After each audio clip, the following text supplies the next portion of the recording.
사무엘 하 19장. 요압은 다윗이 압살롬 때문에 울며 슬퍼하고 있다는 말을 들었다. 왕께서 아들 때문에 슬퍼하고 계시다는 말이 군사들 사이에 두루 퍼지면서 승리의 날이 애도의 날로 바뀌었다. 그날 군사들은 뿔뿔이 흩어져 성으로 돌아왔는데 사기가 꺾이고 기가 죽어 있었다. 그런데도 왕은 얼굴을 두 손에 묶고 큰 소리로 슬퍼했다. 내 아들 압살롬아, 압살롬, 내 사랑하는 아들아. 요압이 은밀히 왕을 나무랐다. 왕의 아들딸과 아내와 첩들의 목숨은 물론이요, 왕의 목숨까지 구한 충성스러운 신하들을 이렇게 맥빠지게 하시다니 정말 해도 너무하십니다. 왕을 미워하는 사람은 사랑하시고 왕을 사랑하는 사람은 미워하시니 이게 어찌된 일입니까? 지금 왕의 행동은 지휘관과 군사들이 왕께 아무 의미가 없다는 메시지를 전해주고 있습니다. 압살롬이 살아있고 우리가 다 죽었으면 기쁘셨겠습니까? 정신 차리십시오. 밖으로 나가 왕의 신하들에게 용기를 북돋아 주십시오. 하나님께 맹세하는데 왕께서 그들에게 가지 않으시면 그들이 왕을 떠나버릴 것입니다. 해가 질 무렵에는 단 한 명의 군사도 이곳에 남아있지 않을 것입니다. 그렇게 되면 지금까지와는 비교할 수 없는 최악의 사태가 벌어지게 될 것입니다. 그러자 왕이 밖으로 나가 성문에 자리했다. 곧 모두가 알아보고 말했다. 보아라, 왕이 우리를 보러 나오셨다. 그의 모든 군대가 나와 왕 앞에 모습을 보였다. 그러나 이스라엘 사람들은 이미 전쟁터에서 도망쳐 각자 집으로 돌아갔다. 한편 이스라엘 백성이 지도자들에게 불평했다. 원수들의 손에서 우리를 여러 번 구하고 블레셋 사람의 손에서 우리를 구한 분은 왕이 아니십니까? 그 왕이 지금 압살롬 때문에 이 나라를 떠나셨습니다. 그리고 우리가 왕으로 삼았던 압살롬은 전쟁터에서 죽었습니다. 여러분은 무엇을 기다리고 있습니까? 어찌하여 왕을 다시 모셔오지 않습니까? 다윗이 그 말을 듣고 두 제사장 사독과 아비아달에게 말을 전했다. 유다 장로들에게 이렇게 물으십시오. 여러분은 어째서 왕을 궁으로 다시 모셔오는 일을 주저합니까? 여러분은 내 형제들입니다. 내 혈육입니다. 그런데 어째서 왕을 궁으로 다시 모셔오는 일을 맨 마지막에 하려고 합니까? 아마사에게도 이렇게 전하십시오. 그대도 내 혈육이요. 하나님께서 내 증인이시거니와 내가 그대를 요압을 대신하여 군사령관으로 삼겠소. 다윗은 모든 유다 사람의 마음을 사로잡았다. 그들은 왕에게 사람을 보내어 한마음 한뜻으로 말했다. 왕과 왕의 모든 신하는 돌아오십시오. 그래서 왕은 돌아왔다. 그가 요단강에 이르렀을 때 유다 사람들이 왕을 환영하고 호위해서 요단강을 건너기 위해 길갈에 와 있었다. 바후림 출신의 베냐민 사람 게라의 아들 시므이도 급히 내려와 유다 사람과 합세했고 베냐민 사람 1000명과 함께 왕을 맞았다.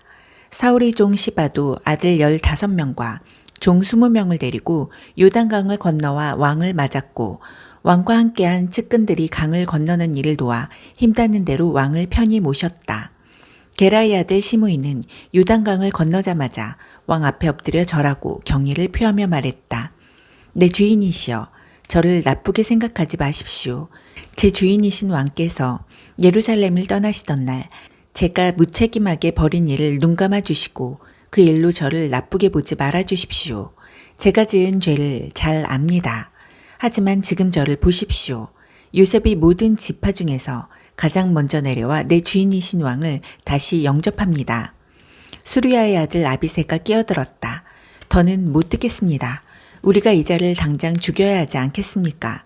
이 자는 하나님이 기름 부음 받은 왕을 저주한 자입니다. 그러나 다윗이 말했다.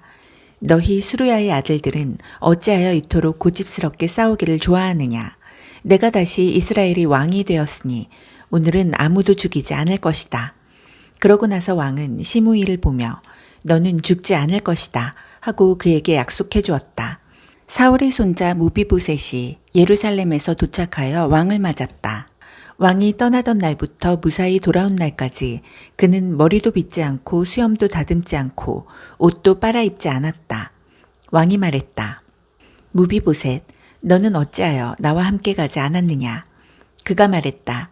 내 주인인 왕이시여, 제 종이 저를 배반했습니다.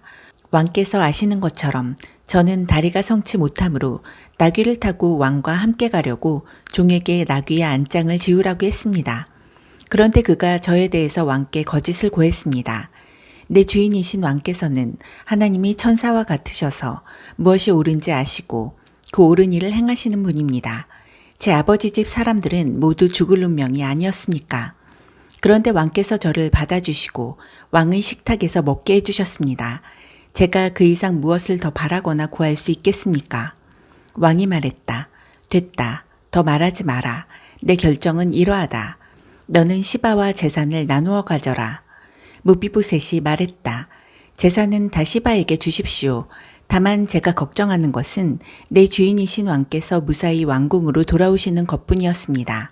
길르앗 사람 바르실레가 로글림에서 내려와 왕과 함께 요단강을 건너며 왕을 배웅했다. 바르실레는 나이가 80살로 매우 늙었다. 그는 큰 부자였으므로 왕이 마하나임에 있는 동안 왕에게 필요한 것들을 공급했다. 왕이 바르실레에게 말했다. 나와 함께 예루살렘으로 갑시다. 내 그대를 보살펴 드리리다.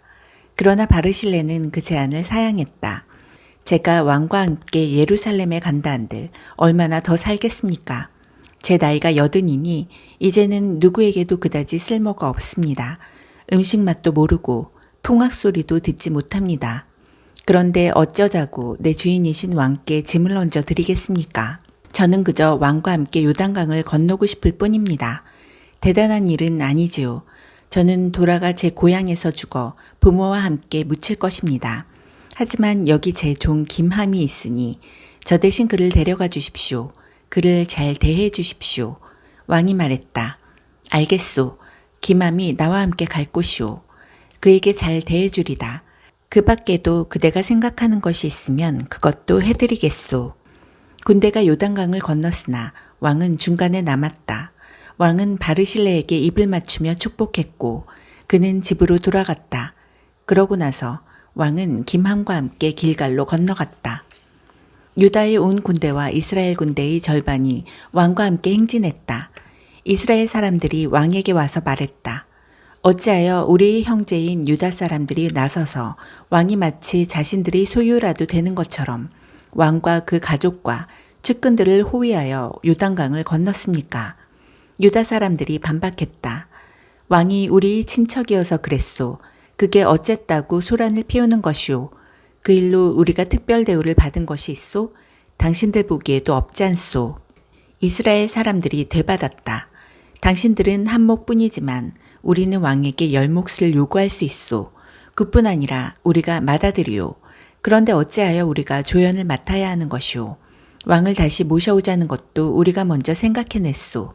그러나 유다 사람들의 태도가 이스라엘 사람들보다 더 강경했다.